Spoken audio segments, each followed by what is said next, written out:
Так точно! Верно!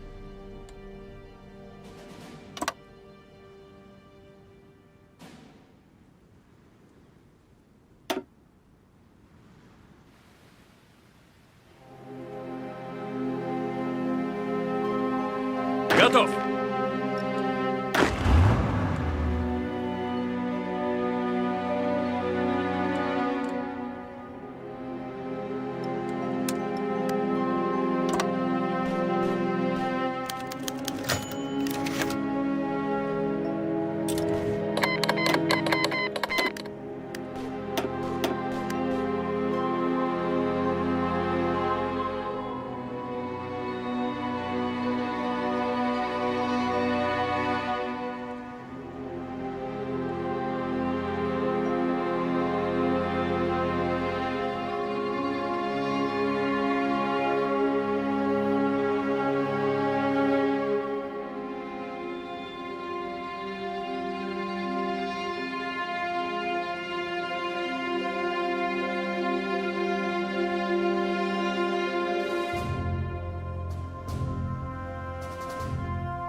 Так точно!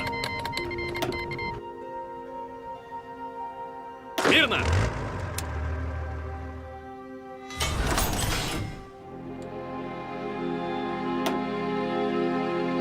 Брось!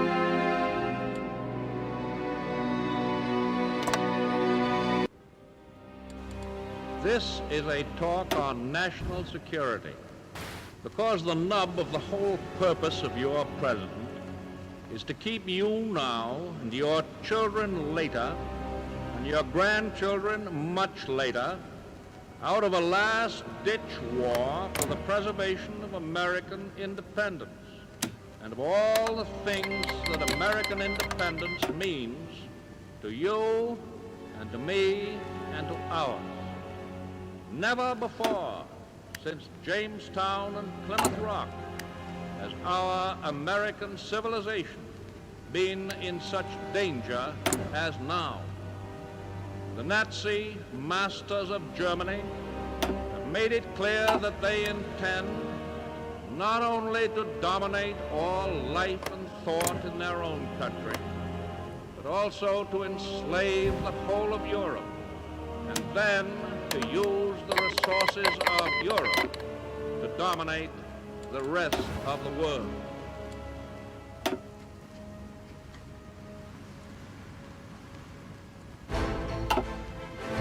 In view of the nature of this undeniable threat, it can be asserted properly and categorically that the United States has no right or reason to encourage talk of peace until the day shall come when there is a clear intention on the part of the aggressor nations to abandon all thought of dominating or conquering the world.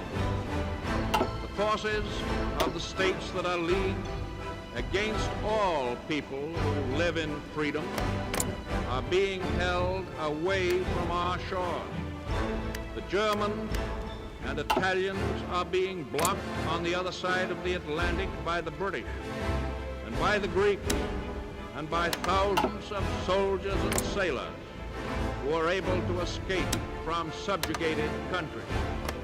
The Japanese are being engaged in China, in Asia, by the Chinese nation in another great defense. In the Pacific Ocean is our fleet, a gun loaded with explosive bullets, economic as well as military.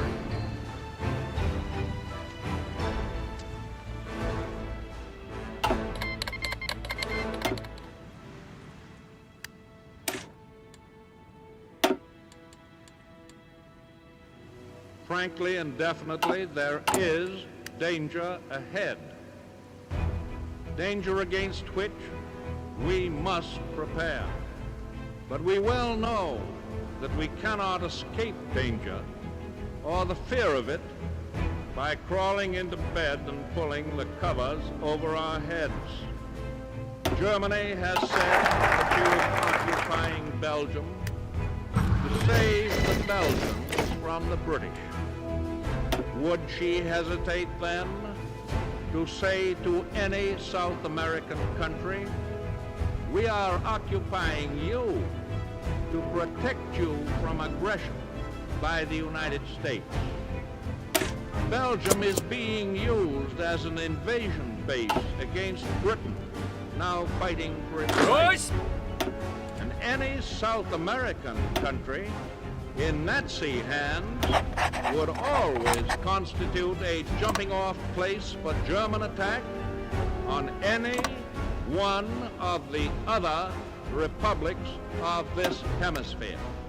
We think of Hawaii as an outpost of defense in the Pacific, yet the Azores are closer to our shores in the Atlantic than Hawaii is on the other side.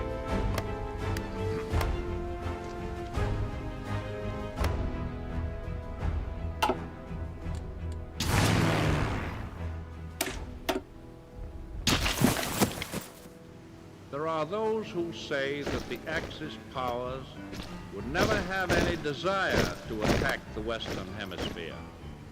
This is the same dangerous form of wishful thinking which has destroyed the powers of resistance of so many conquered peoples. Let us no longer blind ourselves to the undeniable fact that the evil forces which have crushed, undermined, and corrupted so many others are already within our own gates. Your government knows much about them, and every day is ferreting them out. Their secret emissaries are active in our own and neighboring countries. They seek to stir up suspicion and dissension, cause internal strife. They try to turn capital against labor and vice versa.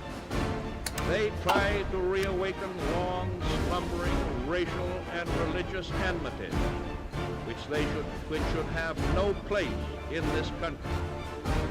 And there are also American citizens, many of them in high places, who unwittingly, in most cases, are aiding and abetting the work of these agents.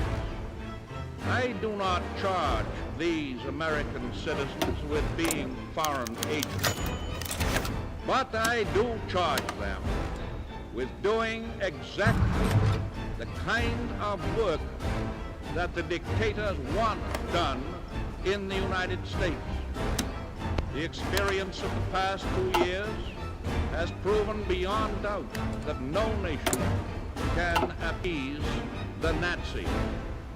No man can tame a tiger into a kitten by stroking it.